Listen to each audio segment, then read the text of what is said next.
김기춘 전 비서실장은 워낙 오랜 세월 여러 가지 사건 사고들 와중에도 단 한 번도 법적 처벌을 받지 않은 사실은 뭐랄까요.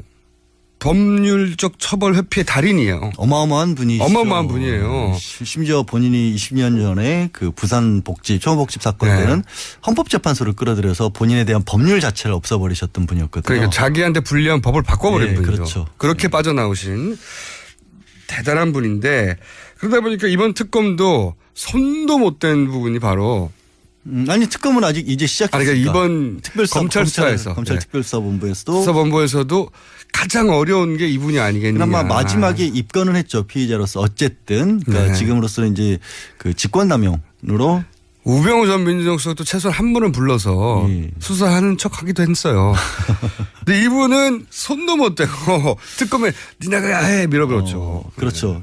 그러고 보니까 그렇네. 특검에 있으면 얄미울 것 같아요. 일단 피의 사실로 입건을 하지를 말던가 아니면 하려면 끝까지 하든가 조사라도 하든가 왜 덜컥 입건만 해놓고 수사는 제대로 한 번도 안 하고 그냥 우리한테 떠넘겼을까. 우리는 못하겠으니까 니네가 해 하고 나서 오늘 아침에 이제 뉴스를 보니까 일부 언론에서 보도한 거긴 합니다만 윤석열 수사팀장이 담당을 하기로 했다. 그거 자체도 상징적이죠.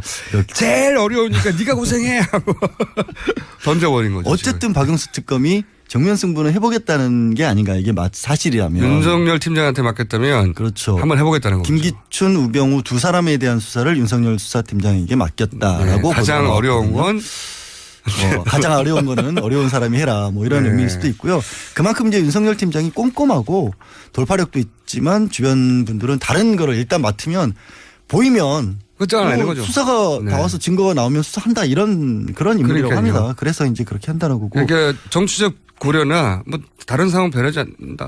오히려 주변에 알려진 바로 윤석열 팀장은 개인적으로는 굉장히 보수적인 성향을 가지고 그래서 제가 합니다. 사실 어딘가에서도 말한 적이 있는데 보수는 이 정도 돼야 되는 거예요. 그렇죠. 법과 원칙을 지키자는 게 보수니까 원래적인 의미에서 보수니까. 이 정도 되면 아주 섹시한 보수인 거죠. 나한테 본인이 직접 보여줬잖아요. 나한테 불이익이 되는 건 따지지 않는다 나는. 그렇죠. 나는 검사고 내 할 일이 이게 주어졌으면 있는 그대로 수사한다고 하다가 이제 좌천되고 난리가 났죠. 댓글 수사하다가. 대전 떠돌고 뭐 지방 떠돌고 그러셨다가 글쎄 뭐 어쨌든 뭐 그런 성향을 떠나서 제대로 수사를 한 번쯤은 해봐야 되는 게 저는 지난 청문회 때 많은 국민들을 참 당황스럽게 만든 게 또 김기춘 전 비서실장 아니었습니까? 어쩜 그렇게 기억이 다 안 나시는지. 그러니까요. 그런데 한 가지 분야에서 본인이 치료받은 기억은 3년 전 거를 날짜별로 다 기억하고 계시더라고요. 이분이 특히 최근 이분이 다시 주목받고 있고 이번에야말로 본인이 잘못한 게 있다면 법적 처벌도 가능하겠다 싶은 것 중에 하나가 김영환 전 민정수석의 다이어리예요. 그 부분이 굉장히 핵심이 되고 중요할 부분으로 보이는 게요. 일단 왜 그럼 청문회 때 말씀부터 마저 드릴게요. 청문회 때 왜 그렇게 기억이 안 난다라는 얘기를 많이 했냐면 법적으로 위증은 이 자기의 기억에 반대되는 사실을 얘기하는 게 위증이에요. 그러니까 모르면 몰랐다 아니면 혹시라도 그냥 내가 추측해서 말했는데 이게 사실이건 아니건을 따지는 게 아니라 자기 기억과는 거꾸로 얘기하는 게 무조건 위증인 거거든요. 기억이 안 난다가 제일 법적으로 안전하다는 거예요. 제일 법적으로 안전한 거예요. 기억이 안 난다는 어떻게 해요? 어떻게 할 수도 없고 기억이 안 난다. 그러니까 말을 지어내는 것보다는 차라리 기억이 안 난다는 게 나중에 법적으로 처벌을 전혀 할 수 없는 거기 때문에 하는데 말씀드린 것처럼 본인께서 3년 전에 치료받은 것은 거의 날짜를 정확하게 시간까지 기억을 하실 정도로 기억력이 뛰어나신 분이었는데 기억이 안 난다는 게 참 인상적이었어요. 훌륭한 선배시구나. 나도 잘못하면 저렇게 해야지. 그건 하여튼. 그다음에 이제 말씀하신 김영환 문정수석의 비망록이 그게 정말 핵심입니다. 그거를 완강하게 저는 청문회 때 그거를 1차적으로 부인하기 위해서라도 청문회에 출석했을 거라고 봐요. 그게 핵심이 될 겁니다. 왜 그러냐면 보통은 어떤 증언이나 이런 것들 할 때 본인이 직접 나와서 어디선가 얘기를 해야 돼요. 그런데 예외적으로 그냥 글로 써놓은 거 남겨놓은 거 이런 걸 인정해 주는 경우가 있는데 그런 경우에 필요한 게 그 써놓은 것을 특별히 신뢰할 만한 상황에서 만들어졌는가 이런 것들 따져봐서 그냥 그 수첩 비망록 하나만을 증거로 해서 뭐 수사를 할 수 있고 범죄를 처벌할 수도 있거든요. 게다가 김영환 전 민정수석은 민정수석이었거든요. 그렇죠. 회의에 참석했거든요. 그리고 이 모든 일은 이분이 이걸 남기고 돌아가신 이후에 벌어진 거거든요. 그러니까요. 그러니까 네. 거기서 신뢰하지 않을 이유가 없는 거죠, 사실. 그래서 중간에 청문회 과정에서 어느 분이 꺼냈는지 모르겠는데 김영환 민정수석이 김 실장 앞에서 받아 적고 있는 장면을 또 사진을 캡처해가지고 보여줬던 게 있어요. 네. 그게 법적으로 어떤 의미냐면 네. 이렇게 이 비망록은 믿을 수 있을 만한 상황이다. 그러므로 이거를 그대로 수사기관에 쓸 수도 있고 법원에 가져가면 증거로 인정될 수 있다는 것을 누구보다 당신이 잘 알지 않느냐라는 거를 보여준 거였고 잠깐이었지만 김기춘 전 실장이 그 순간에 흔들렸어요. 움찔했죠. 네, 움찔했어요. 네, 저도 봤어요. 네, 저게 왜냐면 법을 아는 사람이니까. 아는 사람이니까 저거 정부로 뭘 채택되겠는데? 알고 왔네라는 생각을 아마 했었을 거고. 이게 이제 법정에서 판사 결정하지 않습니까? 그렇죠. 양쪽에서 이제 증거를 쭉 제출하고 양쪽에서 동의할 수 없는 일을 쭉 설명하고 판사가 어떤 거는 이쪽이 부동의하더라도 채택하기도 하고 그런데 이 다이어리가 만약에 재판정에서 증거로 채택됐다. 그렇죠. 그때부터는 진짜 어려운 힘들어지는 거죠. 예. 그래서 특검에서 해야 할 일이 아마도 할 일이 이 다이어리에 나온 부분을 민정수석이 적었으면 거기 지시사항을 이행을 상당 부분 했을 거 아닙니까? 네. 그럼 그때 김영환 민정수석 라인에서 그 일을 했던 사람들을 찾아서 실제로 어떻게 집행이 되는지를 찾아봐야 되는 거예요. 네. 그렇게 되면 연결고리가 생기는 거죠.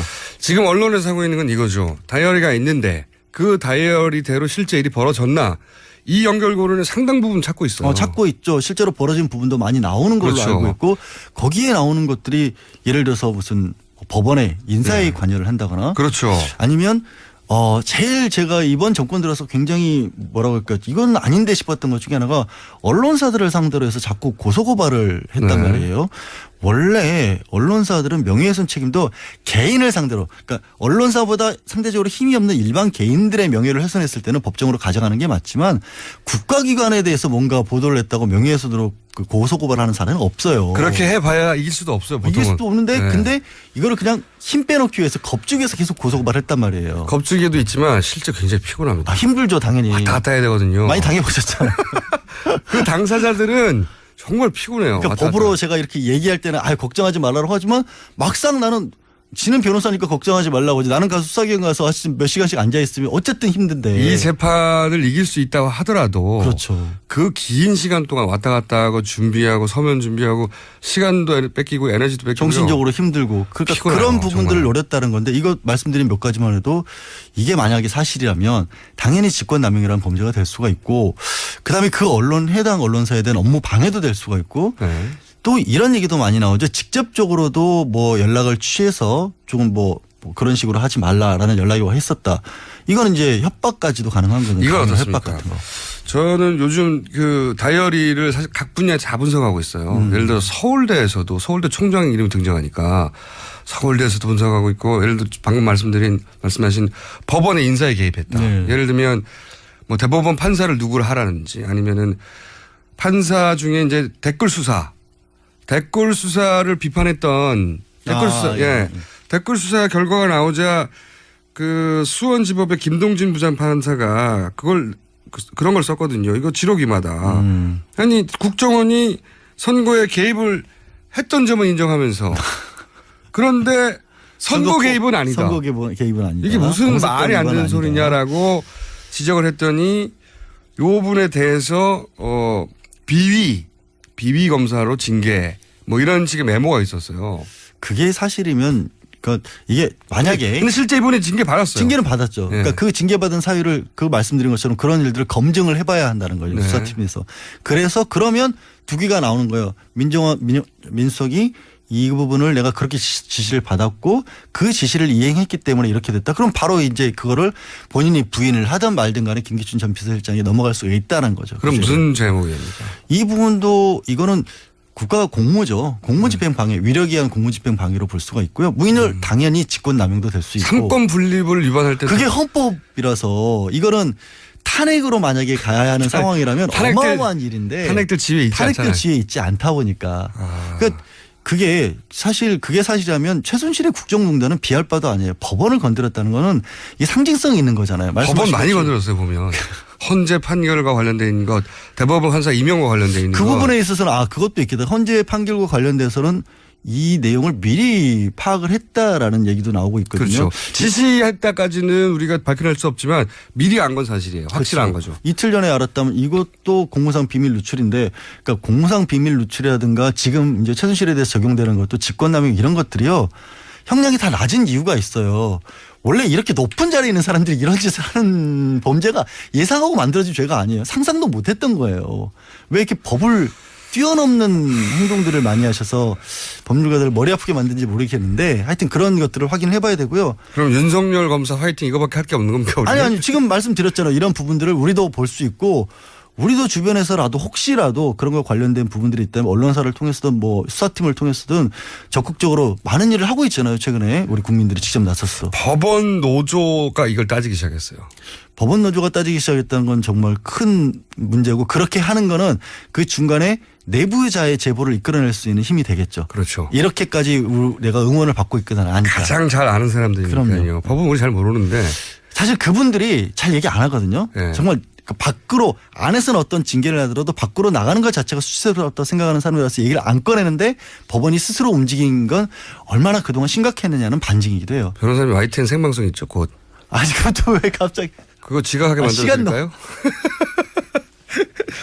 자, 예. 저희가 김기춘 전 비서실장에 대해서 따져봤는데 앞으로 저희가 계속 따져볼 생각입니다. 왜냐하면 이거는, 이 문제는 굉장히 오래된 역사를 가지고 있기도 하고요. 우리 역사하고 다 맞물려 있기도 하거니와 너무 어렵다. 실제 법적 처벌까지 가기가. 워낙 잘 알고 대비를 해왔던 분이라서. 너무 꼼꼼하게.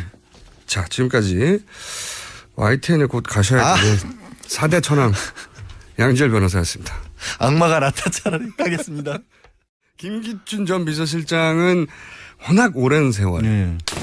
여러 가지 사건 사고들 와중에도 단 한 번도 법적 처벌을 받지 않은, 사실은 뭐랄까요, 법률적 처벌 회피의 달인이에요. 어마어마한 분이시죠. 어마어마한 분이에요. 심지어 본인이 20년 전에 그 부산 복지 초호복집 사건 네. 때는 헌법재판소를 끌어들여서 본인에 대한 법률 자체를 없애버리셨던 분이었거든요. 그러니까 자기한테 불리한 법을 바꿔버린 네, 분이죠. 그렇죠. 그렇게 빠져나오신 대단한 분인데, 그러다 보니까 이번 특검도 손도 못 댄 부분이 바로, 아니 특검은 아직 이제 시작했으니까. 그러니까 이번 검찰 수사에서 검찰 특별수사 알려진 바로 윤석열 팀장은 개인적으로는 굉장히 보수적인 성향을 가지고 그래서 제가 합니다. 사실 어딘가에서도 말한 적이 있는데, 보수는 이 정도 돼야 되는 거예요. 그렇죠. 법과 원칙을 지키자는 게 네. 보수니까, 원래적인 의미에서 보수니까. 이 정도 되면 아주 섹시한 보수인 거죠.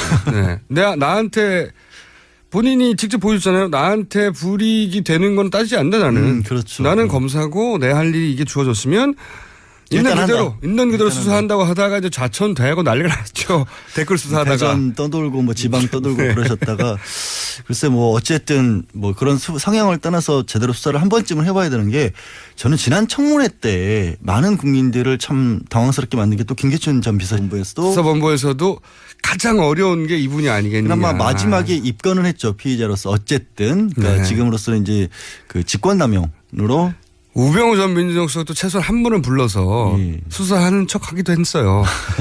근데 이분은 손도 못 대고 특검에 니네가 해 밀어버렸죠. 그렇죠. 그러고 보니까 그렇네. 특검에서 좀 얄미울 것 같아요. 일단 피의 사실로 입건을 하지를 말던가, 네. 아니면 하려면 끝까지 하든가. 조사라도 하든가 왜 뭘. 덜컥 입건만 해놓고 수사는 제대로 한 번도 안 하고 그냥 우리한테 떠넘겼을까. 우리는 못하겠으니까 니네가 해 하고 나서 오늘 아침에 이제 뉴스를 보니까 일부 언론에서 보도한 거긴 합니다만, 윤석열 수사팀장이 담당 실장 아니었습니까? 어쩜 그렇게 기억이 다 안 나시는지. 그러니까 말이에요. 예, 그런데 한 가지 분야에서 본인이 치료받은 기억은 3년 전 거를 날짜별로 다 기억하고 계시더라고요. 이분이 특히 최근 이분이 다시 주목받고 있고, 이번에야말로 본인이 잘못한 게 있다면 법적 처벌도 가능하겠다 싶은 것 중에 하나가 김영한 전 민정수석의 다이어리예요. 그 부분이 굉장히 핵심이 되고 중요할 부분으로 보이는 게요.